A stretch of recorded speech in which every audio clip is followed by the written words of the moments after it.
What is common in adjective and article? चलो ठीक है, वेरी गुड, तुमने हिंट दिया, इन्होंने हिंट को पकड़ के एक्सप्लेन कर दिया।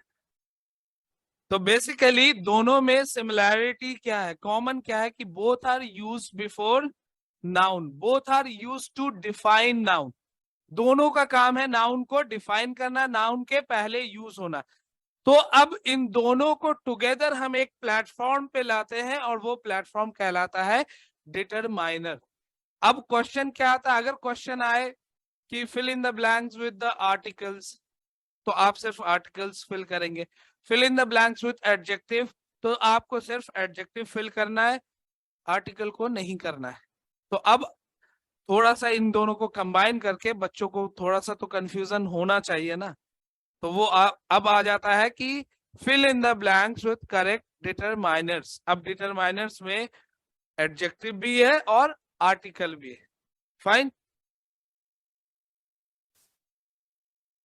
So basically, determiner is a word used before a noun to indicate which things or people we are talking about. The words a, the, my, this, some, many, etc. are called determiners. ये सारे क्या है, ये क्या है, which part of speech is this? कौन कौन कह रहे हैं प्रोनाउन? बस अकेले हो तुम प्रोनाउन वाले? हाँ, प्रोनाउन है, क्यों? अगर कोई कह रहा है एडजेक्टिव तो उससे भी मैं पूछूंगा क्यों, why it is used in place of noun. मैंने अभी शुरुआत में मैंने ये क्या कहा था, मैंने कहा था I don't go with the concept कि इसको आप ऐसे रट लीजिए, यू हैव टू प्रूव, है ना। जैसे मैथ्स और साइंस में हम चीजों को, कुछ चीजों को प्रूव करते हैं और कुछ चीजें एजम्पशंस है ना। मैथ्स में भी बहुत सारी चीजें हम अज्यूम करते हैं। तो same goes with the English grammar, something you have to assume and something you have to prove. जैसे हम नाउन की बात कर रहे थे कि नाउन में कुछ ना कुछ ड्रॉबैक था, इसलिए प्रोनाउन को इंट्रोड्यूस करना पड़ा।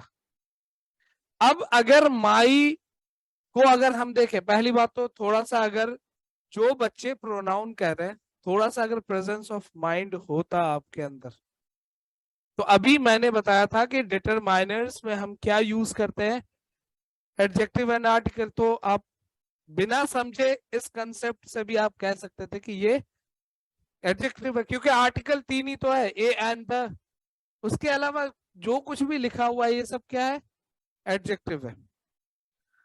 अब हम बात करते हैं माई को लेकर के, बहुत ज्यादा डिबेट होता है, बहुत ज्यादा मिसकंसेप्शन है, बहुत सारे बच्चे सोचते हैं और बहुत सारे बुक्स में भी लिखा हुआ है कि माई इज अ प्रोनाउन।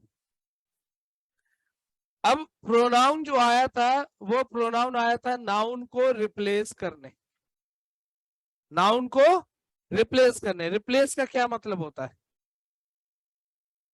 मतलब उसको हटाना, इन अदर वे उसको खत्म करके तुम आ जाओ। ये नहीं कि अच्छा तुम साइड हट जाओ, मैं भी रहता हूं, दोनों साथ साथ रहते। रिप्लेस का मतलब ये नहीं होता। रिप्लेस का मतलब होता है कि you have to finish that person and occupy his place.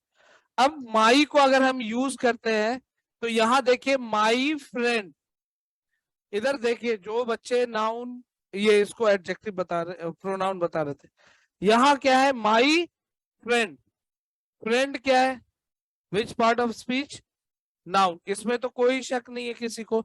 अब यहाँ पर नाउन है, दो नाउन कभी एक साथ यूज नहीं होगा। आप एक चीज को याद रखिए कि कभी भी हम डुअलिटी जो है ग्रामर में नहीं होता। डुअलिटी का मतलब ये है कि बिना कोई पंक्चुएशन के, बिना कोई प्रीपोजिशन के, बिना कोई कंजंक्शन के हम dual part of speech use नहीं कर सकते।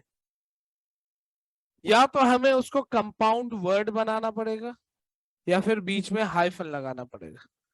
अगर ये प्रोनाउन है, अगर माई प्रोनाउन है, तो जितने भी प्रोनाउन है आप उसको रिप्लेस कर सकते हैं ना, कर सकते हैं। चलो, ही इज अ गुड बॉय, इसको मैं रिप्लेस कर सकता हूं, Asif is a good boy लिख सकता हूं। माई को रिप्लेस करो if it is a pronoun. क्या यूज करेंगे माई की जगह? कर सकते हैं कुछ? है माई के लिए आसिफ कैसे ले आओगे? अरे आसिफ फ्रेंड, यहाँ बात हो रही है माई और आसिफ कौन है? Who is Asif? जब नाम डिफाइंड नहीं है तो how can you put name? लेकिन यहाँ पर तो हो सकता है ना। है अज्यूम हर जगह नहीं कर सकते, जहां पर लॉजिक काम कर रहा है वहां पे अजम्पशन थोड़ी ही होता है। जहां पे तुम्हारा लॉजिक काम नहीं करता, let a equal to this, वहां पे करते हो ना। अगर लॉजिकली वो प्रूव हो जाए तो अजम्पशन तो खत्म है। यहाँ पर ही इज अ गुड बॉय, इसका आप नाम दे सकते हैं।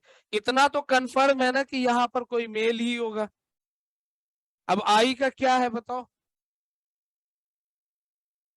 कुछ डिफाइन नहीं है इसका।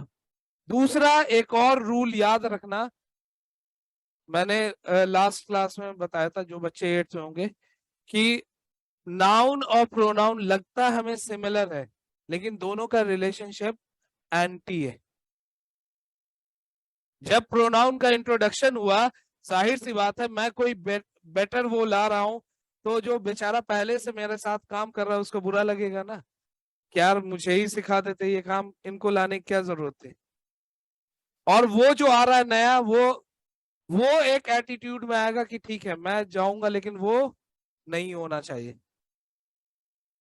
अब वो सुनेगा तो वो भी, जो भी है वो भी कहेगा मुझे भी उसके साथ नहीं रहना है, लेकिन मुझे काम दोनों से लेना है। तो फिर मुझे कैसे यूज करना है? जब तुम्हारी जरूरत होगी हम तुम्हें बुलाएंगे, जब उसकी होगी उसको बुलाएंगे, दोनों को साथ में नहीं रखेंगे। समझ गए? तो साथ में नहीं रखेंगे तो प्रोनाउन और नाउन यहाँ पर साथ में एग्जिस्ट नहीं करेगा। तो माई क्या है? एडजेक्टिव है, and adjectives are always used before noun. Fine. तो यहां देखिए, he is a good boy, the boy you met is my friend, this novel, यहां पर अब सेम चीज आता है, दिस को भी लेकर के, दिस या दैट, ये भी आपको यूज होगा एज ए प्रोनाउन भी और एज ए एडजेक्टिव भी। लेकिन यहां पर क्योंकि ये नाउन है तो यहां पर दिस एडजेक्टिव है। अगर सिर्फ नॉवेल नहीं होता, हम नॉवेल को हटा दे, दिस इज वेरी इंटरेस्टिंग, फिर नॉवेल कहाँ यहां आ जाता। नॉवेल को यहां आना जरूरी था क्योंकि एडजेक्टिव नाउन के बिना एग्जिस्ट नहीं करेगा। समझ गए? I have some information about the accident, इसमें द भी है डिटरमाइनर और सम भी है। Then there were many people, the station. फाइन, समझ में आ गया?